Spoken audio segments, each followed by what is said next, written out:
Today, I'm sharing 3 weight loss tips that you can use today that work. So I like to keep these videos short and sweet. This one will be a little longer because I'm going to go into a little more detail with these 3 tips. These are honestly 3 things you can take and run with starting today. There's nothing special that you need. Like, it's all stuff that you have.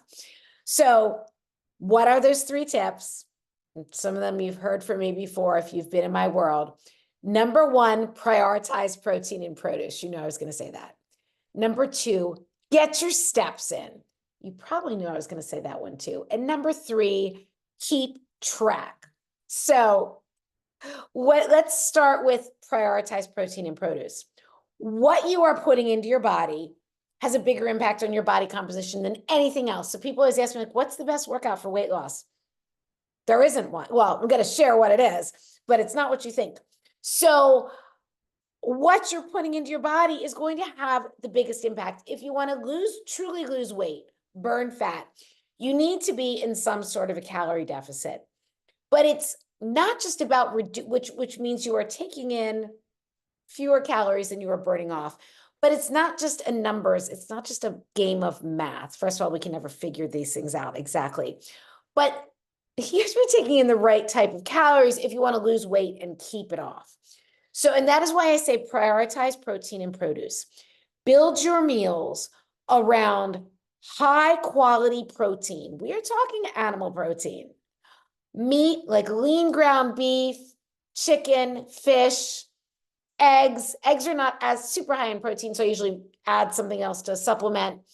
And then maybe some low-fat dairy, cottage cheese, or Greek yogurt are both great. You get a lot of protein for not a lot of calories. And then fill in with colorful produce, fruits and veggies. If you're looking to lose weight, you want to go with the less starchy ones, like the leafy greens, as opposed to a baked potato.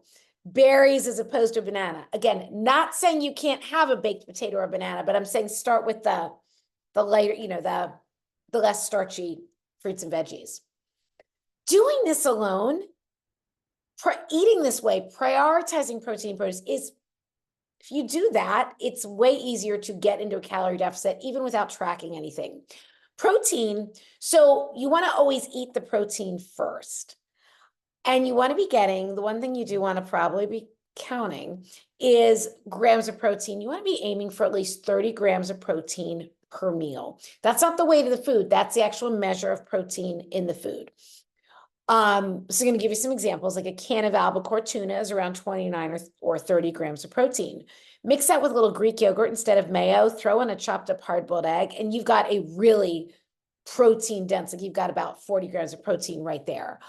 An egg is just 6 grams. So like 2 eggs is not enough protein at breakfast. I would recommend adding some, I have a great turkey sausage recipe in my cookbook, or some low-fat dairy to boost that protein. So you want to be getting at least 30 grams of protein per meal, because that's what's necessary to activate muscle protein synthesis for our bodies to actually build and maintain muscle. When we're younger, our hormones do some of that work. We can be a little more loosey-goosey, but as we get older, giving our body those amino acids from the protein foods is so important for our bodies to build muscle. Protein is also extremely satiating. So when you're starting your meals with protein, you're going to be more satisfied. You're not going to want to overeat. And I don't like to talk about being full. Nobody needs to be full. You want to be satisfied. Satisfied. When you're getting enough protein, cravings are greatly reduced. So the protein leverage hypothesis states that our bodies will continue seeking food until our protein needs are met, which is why so many people end up wanting to snack in the evenings, because their bodies just haven't received the protein that they need. And sadly, most people snack on things like sugar and carbs, so it's not helping. A great protein goal, and this is outlined a lot more in my cookbook, is to aim for at least 1 gram of protein per pound of ideal body weight. So say you weigh 160, you want to get down to 140, you're looking at aiming for 140 grams of protein per day. And for a lot of people that feels high at first, it's really not hard. I get most days way more than 1 gram of protein per pound of my ideal body weight, and it's easy and I feel amazing. So those are just some of the reasons that if you are looking to lose weight, you want to prioritize protein and produce. And I also really recommend doing this with real food. You don't need protein shakes or bars or anything. I mean, I'm not saying they're bad, but you don't want to rely on them. Most of those are kind of hyper palatable, overly sweet, lots of artificial flavors. You want your body to learn to be satisfied with real food. Second tip, get your steps in. Walking is underrated for fat loss. So to lose weight, you need to get in a calorie deficit, which involves what you're putting into your body. That is the first step. That is the primary step. You have to start there. And walking is going to support those efforts. So many people want to start a weight loss program and dive into some crazy workout regimen. And then a week or two in, either they're hurt or they find that they can't fit it into their schedule. They feel like they messed up. They're sore. They don't want to go on. Walking is a natural movement for our bodies. It's what our bodies are designed to do. It's low impact. If you're walking hills, I can tell you it does indeed build muscle. Like I have put some muscle on my legs and built my little booty with a lot of weekly hilly walks. It really does make a difference. The other great thing about walking is that it's a steady state cardio. It doesn't stress your body, doesn't elevate your cortisol levels due to stress. So we can walk a lot. A great recommendation is 10,000 steps a day. About 6 months ago, I started doing 15,000 and I feel even better. But what I would recommend you do, like if you're barely walking at all, you don't need to do 10,000 steps a day tomorrow. What I would do is use the pedometer app on your phone. Start tracking over the next few days how many steps per day you are getting, and it all adds up. So I love to see you getting outside for a walk and getting steps in that way. In fact, we're going to talk a little bit more about those benefits. But whatever it is, just see what your daily step count is. And then look at increasing that every week, increasing by about 1,000 steps until you're up to 10,000 steps a day. And if that feels amazing and you want to increase it, go for it. So some other benefits to walking. First, it's just a great, as I said, steady state cardio. Walking is my cardio. When you do it outside in natural light, that natural light in your eyes, don't wear sunglasses, that is helping to reset your circadian rhythms. It's going to improve your sleep, help to balance your hormones. All of that is so good for you. Also, nature sounds, and again, sometimes we hear more of them than others. The one place I walk, it's a beautiful wildlife preserve, but it's surrounded on all areas by on all sides by busy roads. So I always kind of hear some cars, and I also hear the birds chirping. Nature sounds are very regulating to our nervous system, particularly bird song, because that is like a primal signal to our brain that things are safe. Also, walking boosts your creativity. It can give you an energy boost. It's something you can do even if you don't feel like you have the energy to make it to a gym or do some strenuous workout or some, dancing thing. Like you can get out and walk. I find it really boosts my creativity. So a great way to increase your steps. I'll give you some tips. If you're like, yeah, that's great, Elizabeth, I don't have time to go out and walk for an hour at a time. You don't have to. What if you went out and just did a quick walk around the block after every meal or after breakfast and dinner? Walking after meals is also shown to regulate blood sugar. Yet another benefit to walking. And this leads us to the third tip: keep track.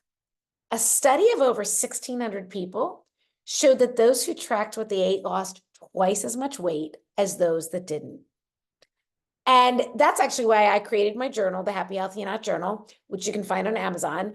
It gives you space to write down. I love putting pen to paper. So it gives you space to write down not just what you're eating, but your workouts, any other notes you want to make about your health, like whether it's weight or any of that stuff.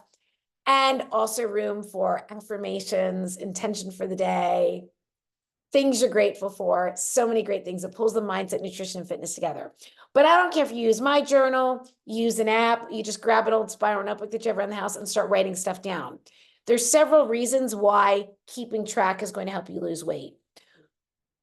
If you choose to track macros, that can be super helpful. I personally loosely track calories and protein. I feel like as long as I'm getting those right, everything else just falls into place.